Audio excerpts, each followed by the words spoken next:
Are you ready for this? The average American now owes $105,000 in debt, according to Experian's latest numbers from the third quarter of 2024. That's right, 6 figures. So if your debt's under $100,000, believe it or not, you're now officially beating the norm.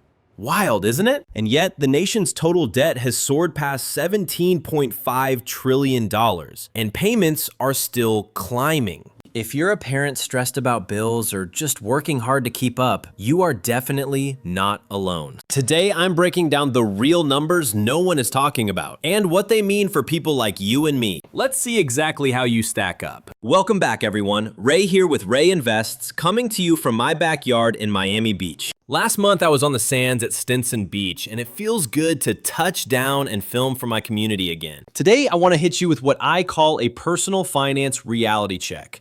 Real stories and real numbers all in one video. If you like your advice in snack-sized change, check out the Ray Invest Clips channel. Everything here gets sliced into shorter, single-topic videos you can binge or revisit when you need a refresher. Let's get into it. First, how big is America's debt problem, and where do you stand? So let's talk debt facts, not feelings. You might have heard this before, but let it really sink in. As of Q3 2024, Experian reports that the average American now carries about $105,000 in total debt. That's up almost 1% from the year before. Stretch that out across the whole country, and you're staring at about $17.5 trillion in outstanding debt. That's an increase of 2.4% just in the last year. The trend? Still up, just like the US government tab. Here's where it gets more personal.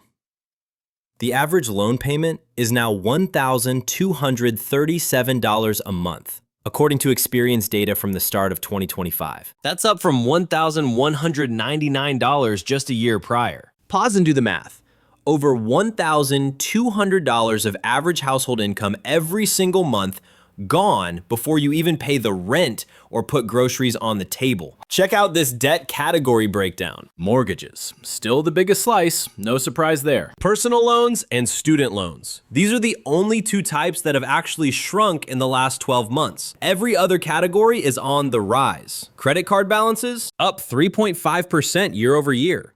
Retail cards, also UP. Auto loan debts, up as well. Home equity lines, HELOCs, jumped 7.2% year over year. That alone is a sign of the times. Americans are not just racking up more debt to buy gadgets or luxury. People are bending over backwards just to manage monthly bills. Homeowners are pulling equity out of their houses. More than half of all recent mortgage refinance applications are now cash-out refinances. But even this doesn't capture what's truly happening because the freshest stats lag behind by over a year. Today's numbers are almost certainly worse. Now, don't be fooled by student loan balances going down. A lot of that is due to forgiveness programs, not because most people are actually paying them off. In reality, student loan delinquencies are skyrocketing, a sure sign that even those with less student debt are struggling to make payments on the balances they still owe. Stop right there for a second. Are you above or below that $105,000 average in total debt? Drop it in the comments. No shame here, just honesty. We're all benchmarking with each other. Let's look closer at the debt demographic split. Millennials, my own cohort, hold the highest mortgage balances, averaging over $312,000 per person.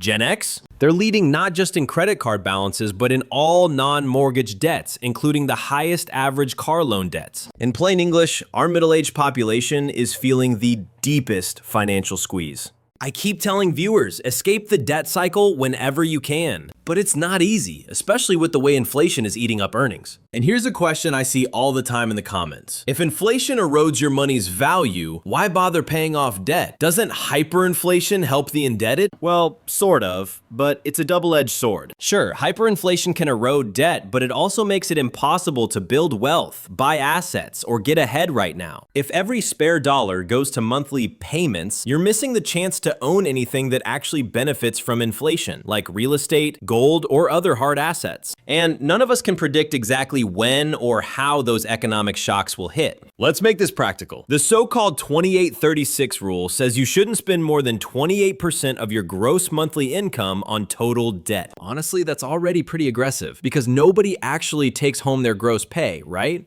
Depending on taxes and where you live, what feels safe on paper can swell to 45 to 55% of actual take-home pay going toward monthly debt and essentials. And that's what the data shows. The average American is now spending 45 to 55% of their take-home pay just on debt payments and must-have expenses. That's before you try to save for emergencies, retirement, home repairs, education, or anything extra. Not much room, is there? You can see the impact. Household savings rates have dropped back to 2008 levels, a warning sign for looming risk. And with today's interest rates, monthly debt costs have gone through the roof. Credit cards, 22 to 28%. Personal loans, 12 to 17%. Auto loans, 8 to 14%. ELOCs, 8 to 10%. Mortgages, even those are sitting between 6 and 8%. Sure, if your credit score and debt to income ratio are stellar, you might land better terms. But most people are stuck paying record high interest, which compounds the problem, even if your actual balances stop growing. Now, here's where things get even harder. Wages have failed to keep up. Since 2020, food prices have jumped by 40 to 50%. Rents are up 30 to 50%. Insurance? Up at least 30% in most places. Utilities have surged 10 to 20%. Home prices up over 40%. Meanwhile, average wages are up only 20%. No wonder the classic debt ratio frameworks are failing us. Instead of 28% of gross going to debt, many people are seeing 50% of their take-home eaten by bills. And that's not manageable for anyone. Before we move on, screenshot or jot down this framework. 4 signs you could be stuck in a debt trap. 1. More than 40% of your take-home pay goes to debt and essentials. 2. You rely on new DEBT credit cards, refinancing, buy now/pay later to cover monthly basics, not just luxuries. 3. Minimum payments barely dent your actual balances thanks to high interest and fees. 4. Your savings rate is falling or flat, and you're dipping into savings just to pay bills. How many of these signs are showing up in your own finances? Be honest. And if you see yourself in more than one, drop a comment below. That helps others realize they're not alone. And it gives our community a place to share strategies. Now, let's peek under the hood. The compounding debt factor. Most folks don't realize making only the minimum on your debts, especially credit cards, can mean you'll pay thousands in interest and stay in debt for decades. Even if your balances seem to be staying flat, interest keeps building behind the scenes. Minimum payments often don't even cover the interest accrued each month, let alone the principal. That's how the debt trap works. You're on a treadmill, but the ground keeps moving faster. And here's a curveball: buy now, pay later services. They're not even counted in most standard debt metrics, but usage jumped by 47% just last year. Only now are the big providers starting to include this debt on credit reports, meaning we haven't even seen the full impact yet. Take a step back. The average American household's debt payment is now $1,237 monthly. But this number doesn't include rent or mortgage, groceries, insurance, childcare, transportation, or healthcare. Stack those on, and it's clear why so many people feel squeezed. Sometimes the math just doesn't add up. That brings us to Chapter 2, the real cost of raising kids, and why childcare is a financial minefield. This is a pain point a lot of my viewers know firsthand. Childcare costs have become so overwhelming that families are having to drain savings, pare back work hours, or even leave the workforce altogether, just so their kids are looked after. It's no exaggeration. For a huge number of Americans, having kids now means risking your financial security. One recent stat from care.com, childcare costs rose another 5.2% year over year as of September. That's more than 1.5 times the official inflation rate. Let that land. For many families, the cost of sending a child to daycare now exceeds a month's rent. Think about that. Just one kid can cost more than keeping a roof over your head. If you look at recent inflation charts, especially that steep blue line for daycare, you'll notice these costs have climbed steadily for 3 years straight with no sign of turning around. So how are people paying? About a third of parents have slashed their savings according to care.com just to keep up with daycare bills. Others are cutting back on work, going part-time, reducing hours, or dropping out of the workforce entirely so a parent can stay home. This creates impossible choices. Pay a huge chunk of your paycheck to a daycare, risk a lower quality, potentially unsafe option, or reduce family income and professional growth. And unfortunately, research shows most of this burden still falls on women. In recent months, women's labor force participation has slipped while men's went up. For the first time since 2021, women are increasingly leaving jobs to care for family, erasing years of progress. And it's not just about money. The mental toll is devastating. A 2024 survey found nearly a third of parents have actually considered self-harm because of the stress of caregiving. It's heartbreaking and proof our current economic system isn't working for ordinary families. If that sounds familiar, or if you've contemplated making a huge career sacrifice just to afford childcare, share your story in the comments. This is a judgment-free zone, and your honesty helps others realize they're far from alone. Want to figure out if you're at risk? Download my free debt health checklist using the link in the description. It's a simple 7-point self-assessment, perfect for clarity in the middle of chaos. Now, third chapter, the geography of money flows. Why Americans are fleeing high-tax states. Let's talk migration with your paycheck on the line. It's not just retirees making a move anymore. It's working families and top earners looking to breathe easier. According to a recent Unleash Prosperity report, from 2013 to 2022, New York lost $517 billion in resident income, and New Jersey lost another $170 billion. That's not just people, it's wallets leaving year after year. California, down $370 billion. Illinois, down $315 billion. And these numbers don't even count half of 2023 or any of 2024. So where's all that money going? You guessed it, Florida led the nation, gaining over $1 trillion in new income, and Texas added $290 billion. Why does this matter for real people? If you move from New York or California to Florida, you could save 6 figures a year just in income taxes alone. Yes, property taxes and insurance can run high in Florida, but the overall trade-off for high earners is hard to argue. Here are the migration numbers from IRS data between 2011 and 2022. New York lost 1.757 million residents. California down 1.632 million. Illinois, 881,000 gone. New Jersey, down 350,000. Meanwhile, Florida gained nearly 1.66 million. Texas added almost 1.3 million. North Carolina up by over 520,000. Now, a quick reality check. Not everyone moving to Florida or Texas is rich. Lately, some have even left these states due to rising living costs. But the wave of recent arrivals tends to be those who can actually afford the move and want to lock in those big tax breaks. By contrast, those forced out by higher prices often don't have much left to lose. If you've had to move for financial reasons in the last 5 years or are thinking about it, tell us your story in the comments. Has it put you ahead, or has rising living cost forced a second move? And here's a powerful quote to share. The new normal in America? $105,000 in debt. But you don't have to settle for average. Screenshot that and share with a friend who's struggling. Sometimes realizing you're not alone is the first step to change. Fourth chapter, following the money. How fraud and waste make our problems worse. I've said this before, but it bears repeating. Throwing money at a problem won't fix it if the system is broken. Nowhere is this clearer than in California's so-called homeless industrial complex. Over the last 5 years, the state poured more than $24 billion into homeless programs.